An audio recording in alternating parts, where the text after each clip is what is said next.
Excuse me. Hello, class. This is going to be lecture number 10 for History 102. And last lecture, we left off with President Hayes and his one term in office and, the real debacle of his stay in the White House, the Great Railroad Strike of 1877. So, as I believe I mentioned at the tail end, due to his unpopularity with labor unions, he's going to be a one-term president. He doesn't run for a second term, so that creates another wide-open election. And remember, the Republican Party's got this formula for success they've created. Pick a Union Civil War officer from the state of Ohio. And this time, the person they're going to select is James Garfield. Garfield will be the Republican candidate in the election of 1880, and the Democrats will sort of try to assimilate that strategy. They'll pick a former officer, General Winfield Hancock, as their candidate. Now, Garfield's going to select as his vice presidential running mate Chester A. Aarthur, born in Vermont, but by the time he's an adult politician, he's a New Yorker. And you'll understand in a few minutes why his vice presidential selection was extremely important. Now, what we've also been talking about in politics during the Gilded Age, it's just as corrupt as it can possibly be. And by the time we get to 1880, you've got corruption in both parties. You've got all these different subgroupings of different parties. You'll read about them, the Conklingites, and there's mugwumps, and all these other categories, which we'd get into more detail if this was American political history, but it's not. But the best way just to understand it for our purposes is practically every politician during this time period, by the time 1880 rolls around, is corrupt in some shape or form. So, in this election, it'll be the first of several extremely close elections.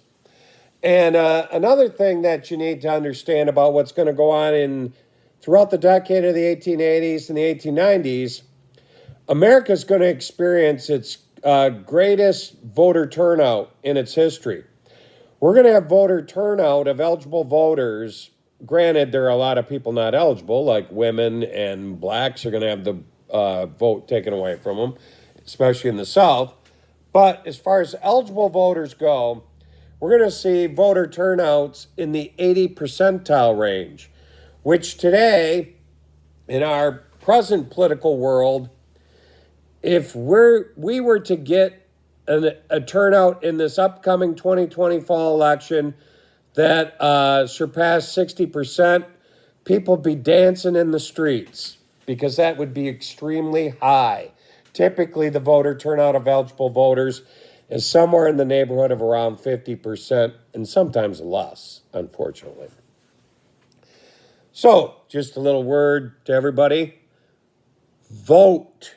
It's extremely important in our democracy. I don't care who you vote for, just vote.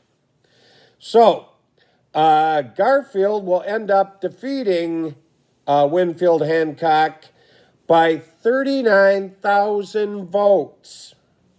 Extremely close election. But regardless, he will be elected president. He'll take office in March of 1881, because remember, back in this day and age, Inauguration Day is still in March. And Garfield will take office, and the first thing that we want to talk about with Vice President Chester A. Aarthur, Aarthur is really tied in with the extremely corrupt wing of the Republican Party known as the Conklingites. Now, I don't expect you to know Conklingites or anything like that, but that's what they're known as because they're associated with Conkling, a really corrupt politician in Congress. So when Garfield wins and Aarthur is his vice president, these really corrupt Republicans are all lining up to be given really great government jobs. And some of these jobs are just filled with corrupt activities. Like if you are in charge of customs collections at the Port of New York, like Chester A. Aarthur was at one point in his career, you're just going to pad your pocket with bribes from, shippers trying to get ships in without paying tariffs and whatnot. So there's a lot of real lucrative jobs when you're on the take, and all these corrupt Republicans are lining up to be appointed by Garfield. Well, lo and behold, Garfield's a relatively honest man, and he's going to appoint people to positions in his administration based on something unheard of, qualifications. They actually are qualified for the job. Not that it's who they know or who they've paid off. They're qualified. And this is going to upset many of these corrupt Republicans who thought they would line up and get jobs at the feeding trough like had happened in the past in this corrupt activity. So what's going to happen here is one of these disgruntled office seekers who thought he had it made and a guaranteed job is going to be overlooked and a capable person's going to be appointed is a man by the name of Charles Gautier. Now, what's going to happen here, Gautier is going to be overlooked. He tries to pull some strings to get a position, still doesn't get one, and he's extremely angry, and he's probably a bit deranged on top of that.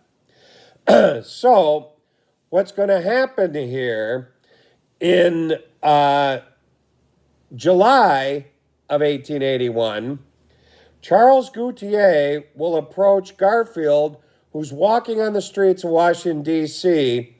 He'll pull out a gun and shoot President Garfield. And after he shoots him and he's being arrested, he cries out, "Now Aarthur is president." Now, what this all means in his deranged mind, now Chester A. Aarthur, who's tied in with the corrupt wing, will be president, and he will finish off all the appointments by appointing corrupt individuals who Gautier thought should have got all the jobs in the first place. Now, unfortunately for President Garfield, the wound he suffered from Gautier's gunshot will not kill him instantly. He'll be in the hospital suffering for the next 11 weeks from this gunshot wound. Finally, after 11 weeks of tremendous pain and suffering, President Garfield will pass away. And just as Gautier said, now Aarthur is president. So Chester A. Aarthur is sworn in as President of the United States. Let me tell you a little bit about Chester A. Aarthur. Chester A. Aarthur is a very wealthy man. He was a Phi Beta Kappa graduate of Union College in Schenectady. He went to Union Law School, became a very prominent attorney and a politician. He was a very handsome man, and a lot of people just referred to him as Prince Aarthur. So Aarthur takes over, and all these corrupt Republicans think they have it made. Aarthur's going to shock everyone. Aarthur is going to become a reform president. But when you think about it, it makes perfect sense. He had to have felt guilty. He knew what Gautier yelled out when he shot Garfield. Garfield and his vice president Aarthur had to have become friends. They're running mates, they're working closely together. The last thing Aarthur wanted was obviously to be indirectly responsible for President Garfield's death. And he certainly must have felt a tremendous amount of personal guilt. So what he's going to do is surprise everybody. He's going to push Congress to pass the Pendleton Act of 1883. What the Pendleton Act is going to do is it's going to reform the civil service system in America. If you work for the federal government or you work for the state or even the county, you're a civil service employee. And what this sets up is something we take granted for today. There are certain jobs known as classified jobs. Non-classified jobs in the civil service system are jobs that, office holders like the president or the governor or a county legislature can appoint people to. Prime examples would be the president appoints all of his cabinet members, Secretary of State, Secretary of the Treasury, appoints their underlings like the undersecretary in certain positions. But then the further you go down in all those departments, the people that work there hold classified jobs. And the same thing goes on with the state. The governor in the state of New York appoints the commissioner of the DEC and the chancellor of SUNY and so on and so forth. So, if you hold a classified position, many of you know today, you have to take a civil service exam to be eligible for that position. And the way it works, when there's an opening in the federal government, state government, Clinton County government, they have a pool of applicants who have taken the civil service exam that's designed specifically for those jobs, and they interview the top 3 test score getters. So this creates a system, unlike the past, that Gautier was all upset about, where it's, as the saying goes, what you know, not who you know, is how you get a job. So this creates this whole civil service system with the Civil Service Commission, and it creates jobs where you have to take a test. In the beginning, only 10,000 federal jobs or so were under this classification. The number will continue to grow, but it's a good starting point. And it's really a direct answer by Aarthur and Congress to this ridiculous nature of Garfield's assassination over somebody who didn't get the job they thought they should because they, quote unquote, knew someone, not necessarily knew anything about the job. Now, also, one thing of note would be that the very first Civil Service Commissioner put in charge of this department in 1883 will be somebody we'll be talking about quite a bit in the future. That will be Theodore Roosevelt, who's already made a name for himself in New York City, being the police commissioner that cleaned up a very corrupt department. So he makes a very logical choice to be the first civil service commissioner. So Aarthur signs this into law in 1883. It shocks everybody that he has become not this corrupt politician that certainly Gautier thought he was, but now he's the reform president.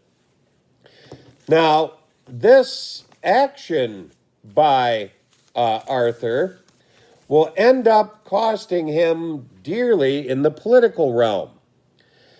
He wanted to run on his own in 1884 for the presidency, but these corrupt individuals in the Republican Party especially didn't trust him. So they really had no interest in nominating him because they saw him as a traitor. He reformed this corrupt system, or at least began the reform with the Pendleton Act of 1883. So, once again, we have a wide open election with no incumbent running. This will be the third consecutive non-incumbent election, which I believe is the record. So this time, you're going to have the Republicans, they're going to kind of go away from their, stray away from their strategy of Ohio, and they're going to nominate Congressman James Blaine as the Republican candidate for the presidency in 1884. Blaine is trying to play himself off as another honest politician. We'll talk more about that momentarily. The Democrats are going to counter by actually nominating one of the few honest politicians in America, somebody who has a squeaky clean record, and that's the former mayor of Buffalo, New York, and the governor of the state of New York, Grover Cleveland. So this election of 1884 is going to be an election that pits James Blaine, the Republican, versus Grover Cleveland, the Democrat. Now, I already talked about how during the 1880s we have these, really great voter turnouts. Also, one thing, this is the perfect opportunity to talk about it. People are really politically active and engaged in campaigns. But it kind of makes sense because, unlike today, you can't idly sit by and watch it all unfold on television because there is no such thing. You can't listen to things on the radio because there's no radio. You can read about it in the paper, but politicians are going to make a really special effort to hold numerous campaign events in all the states and try to speak to as many voters as they possibly can because they know that's the way you win elections back then. So, also, just like today, there's going to be dirty politics where both parties try to dig up dirt on the other party's candidate to try to give him a bad name in the newspapers and in the rumor mill. Now, what happened with Blaine, who's trying to, portray himself as this really honest guy, there was another corrupt scandal in Congress involving railroads. We talked about Credit Mobilier before. It doesn't end there. And the corrupt scandal he'll end up being tied to is something that will become known as the Mulligan Letters. There's this series of letters addressed to this gentleman with the last name of Mulligan that really has a lot of information in them on who these members in Congress are, who's being paid off, who gets what money where, and so forth. And these letters are discovered, and they fall into the hands of the newspaper media.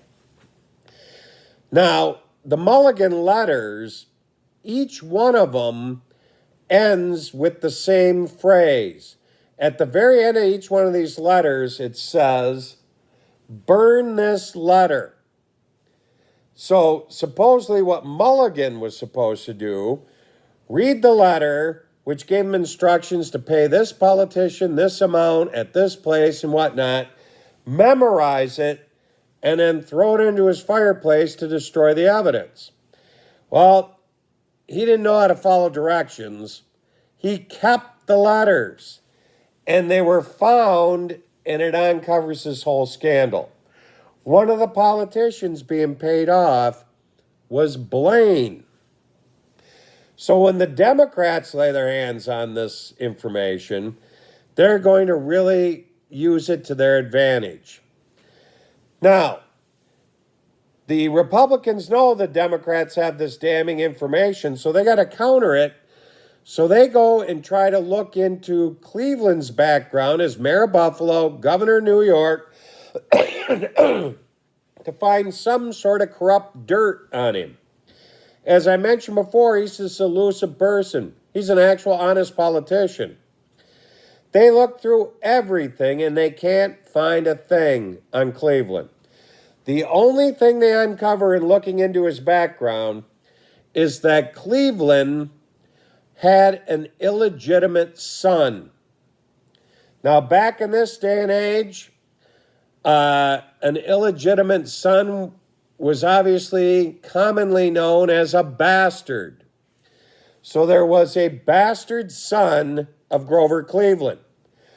Grover Cleveland admitted it and said, yes, this woman gave birth to my son. We weren't in love. We never got married. But Cleveland was not a deadbeat dad. Cleveland gave this woman financial support for this child throughout the child's life, sent the kid to college. So he did his part. But back in this day and age, having children out of wedlock was highly controversial, especially if somebody of high social standing, like a governor or potential president. So that's all they could dig up on Cleveland. So you'd have these big political rallies that everybody would show up to. So let's say Blaine was given a speech. All of Blaine's supporters would obviously show up, but so would some Cleveland supporters.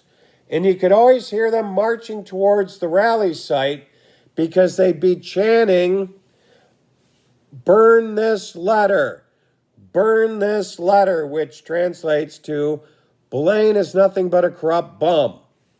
Now, when Cleveland was having a rally, obviously Cleveland supporters would all show up, but so would some Blaine supporters.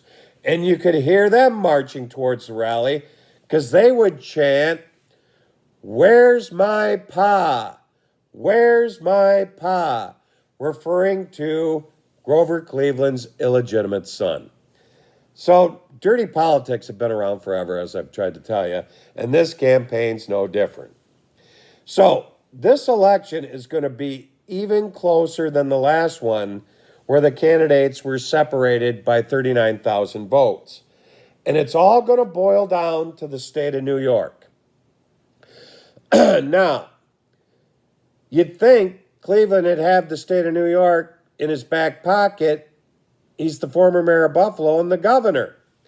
But Cleveland did something during the campaign that's going to alienate a large faction of voters, especially in New York City, the Irish.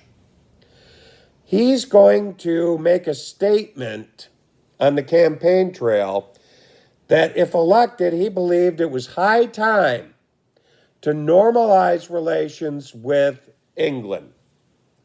Ever since the Civil War, relationships with England and the United States had been pretty rocky due to the fact that England had threatened to enter the war on the side of the Confederacy.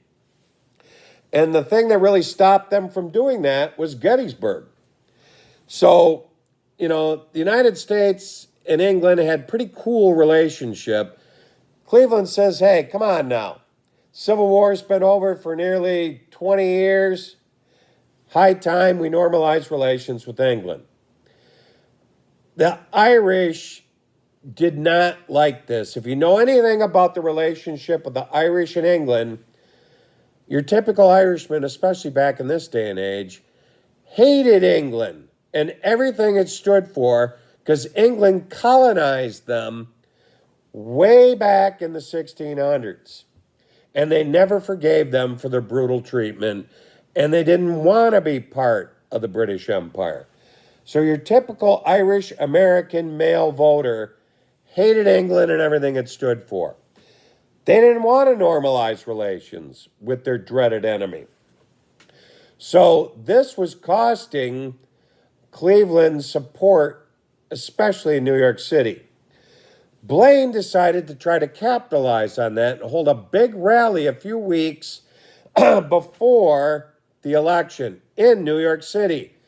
Lined up all these dignitaries to get up on the stage and endorse him and say how great he was and why you should vote for Blaine, not Cleveland.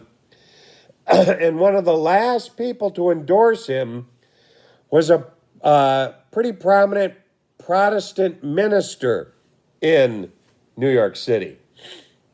And in his endorsement speech, he said, of course you should vote for Blaine because the Democratic Party is nothing but the party of, quote, Romanism, and rebellion. That's code word back in the 1880s for the Democrats are nothing but a bunch of drunk Catholic Irishmen. So this Protestant, who's obviously not Irish, is saying, why in the world would you vote for it anyway? Now, when he said that, Blaine and his top advisors who were listening and preparing for Blaine to take the stage couldn't believe their ears. They're kind of saying, he didn't really say that, did he? So they have to huddle together and figure out, how's Blaine going to react to this when he takes the stage? They all decide, let's pretend like he never said it. If we ignore it, maybe it'll go away.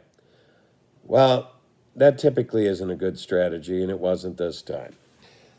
Blaine gets up there, never mentions Romanism, and rebellion, thanks everybody who endorsed him, makes his speech, and that's that. Well, on the front page of every New York City newspaper the next day was the headline, Romanism, and rebellion. Every Irishman in New York City read about that. And it even became known as the famous 3 R's speech. That will cost Blaine the election. Because when the votes are all tallied up on election day, Grover Cleveland will win by 23,000 votes. But here's the key. He will win New York, which is the largest prize in the Electoral College, by a mere 1,000 votes. Had Blaine won New York, he would have won the election because he would have had the most Electoral College votes. So that 3-hour speech cost Blaine everything. And Grover Cleveland is elected president in 1884 and will take office in March of 1885. And he'll be the first Democrat in the White House in 28 years. The last time a Democrat won a presidential election was 1856 when James Buchanan won. So, I'm getting hoarse. I recorded a bunch more messages earlier today. So I'm going to call her quits now. Next time, we'll be picking up with cities during the Gilded Age. And I look forward to delivering those lectures. They're always interesting. Everybody have a good weekend. Talk to you soon. Get in there, start discussing things. Take care. Bye.